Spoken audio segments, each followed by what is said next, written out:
family? It's your boy SNTV, back at y'all with another Chiraq Street Legends. And this episode is going to be about none other than OTF Lil Varney, a.k.a. The Muscle. Suck his thumb.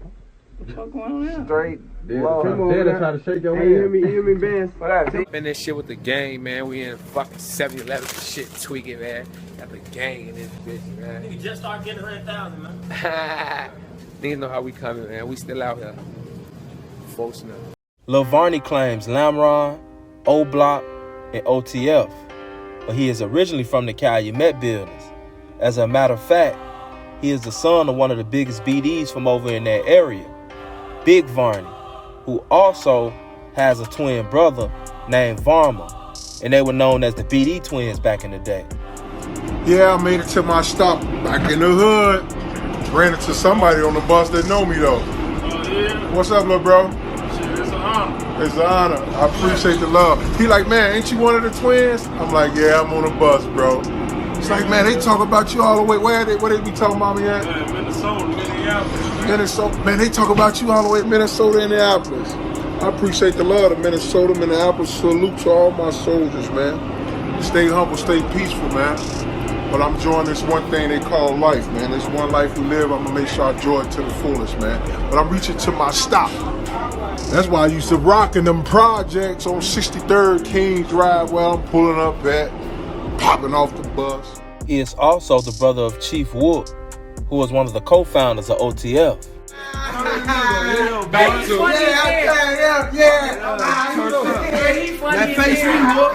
Stand up with him and face me. We both hit there, I'm achy too, man. Ain't nothing.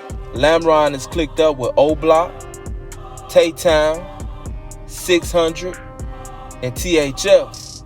They are also cool with various members from different sets like Dog Pound. They beef with 051, Shields, STL, and their main beef is with No Love City. They also had smoke with Tay City, Brick Squad, and Dro City at one time. Lamron is kind of one of those sets that inherit a lot of beef because of who they hang with, and also because of their association with Lil Durk. Outside of the reputation that his father has, Varney is definitely considered as one of them niggas, even though he's currently in a wheelchair.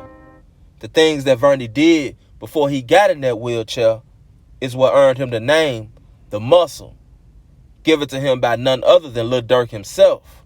Varney actually got into the streets at a very young age, and there's a lot of rumors in the streets about a lot of stuff that he did. He also has been to jail quite a few times. Varney actually started going to jail around 2010. After Newz was killed, Lil Varney was one of the guys that would go slide on 051 with King Von. This was actually confirmed by King Von. Lil Varney, coming from the era that he came from, probably would have never spoke on it. But it's a well-known fact because we all know that King Von didn't give a damn. Varney and Durk actually grew up together on Lamron and have been inseparable since they were kids. According to Varney, him, Durk, and his little brother Wook are the main ones behind the OTF machine. Durk was the rapper, and Varney was the one that would handle all of the dirty work. This is until Varney ended up being paralyzed and confined to a wheelchair. Varney had already been shot a couple times, but in 2018, things would change for the worse. According to legend, Varney was sitting in the parked car when a guy ran up and let go multiple shots, paralyzing Varney. This guy was a guy that went by the name of Glock, or EJ, from Snow Block. And there's a lot of speculation about how many shots he let go and how many times Varney was hit. Shortly after the hit, Glock took to the internet to make fun of Varney, posting, "OTF must have been real quiet. He must have been working out. Mention my name and get put in time out." Mubu Crump was another guy that always took to the internet to make fun of Varney. Their situation was kind of different because Mubu and OTF was once cool. A situation occurred and then they ended up going to war. But there was one video in specific that I can recall where Mubu Crump was in a wheelchair making fun of Varney. Hey, Varney, man, you gonna do this, bro. Supposed to put you in that thing. You gotta learn how to use it, bro. You gonna be in that motherfucker forever. Because if you get out of it, we put you back in, kid. Alright. Okay, one sec. I'm sorry. Since you call me people. Look, keep it the whole time. Hey, you can't do this, kid. You can't do this, can you, kid? Them big crowd little word pussy. Stand up and piss like a man, man. You a fuck nigga. That's why you in that, man.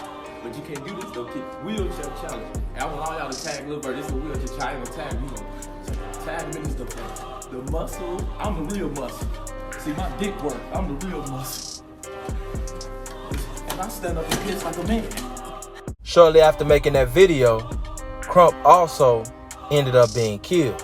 FBG Cash also dissed Lil Varney in an OTF diss called Back Again 2 times, and where he said, they put your muscle in the wheelchair. Therapy can't be working because that pussy nigga still there. He too ended up being murdered shortly after dissing him. Going back and forth on the internet has kind of become a trend. One site in specific is called Clubhouse, where people can enter rooms and talk to thousands of people on the phone at the same time. One situation in specific that I can remember is when OTF Lil Varney went back and forth with Lil Pab or Lil Pablo, who was good friends with Quando Rondo. Quando Rondo also had a couple things to say. Shortly after that, Pablo too ended up meeting his demise. I don't like talking to middleman. middleman. Close up on you like that with that fire. That's what you is. You a middleman. And that's the fact them niggas mad because the main's gone. And that's the fact you niggas mad because they main's gone. Hey, that nigga Green Christian bench you up. That nigga love Varney got a missing teeth though. Yeah, I got don't even need to be on Clubhouse talking reckless. He already My got nigga, his lesson. mad chill, bro. No, I sent the message. But that nigga ain't got no teeth. I go, how the fuck that nigga get shot in his Hey, Pablo, what's to you? Why you all on my dick, talking man? too much. That's my saying, shit, so what you...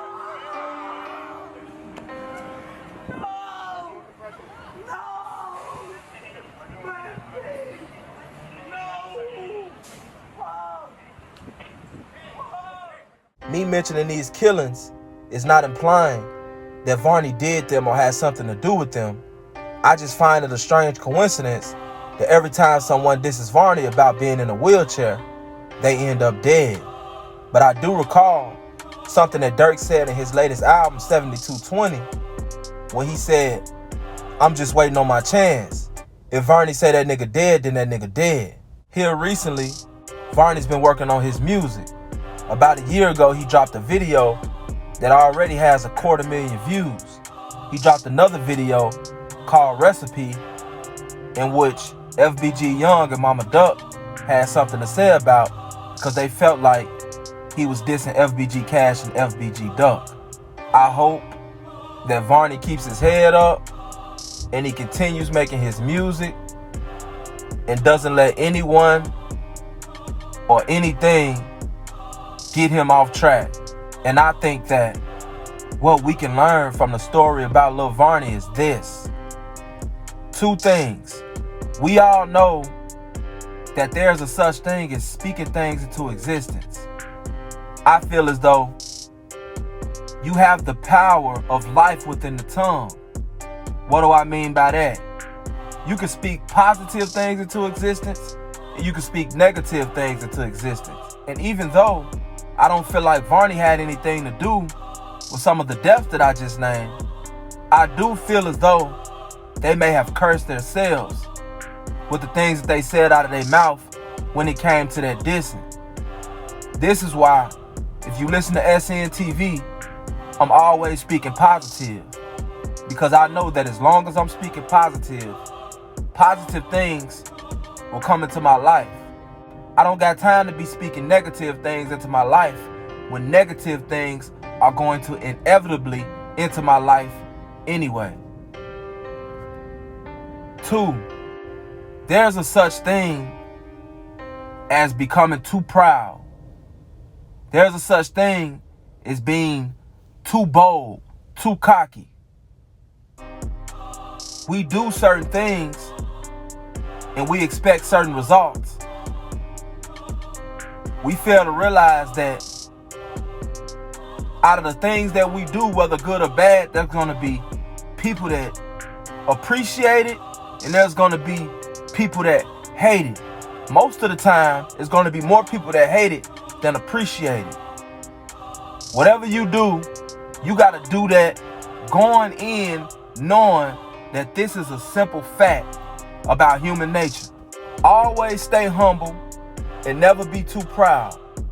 Also, learn when to shut the fuck up and always say less than necessary. This has been another episode of Chiraq Street Legends. It's your boy, SNTV.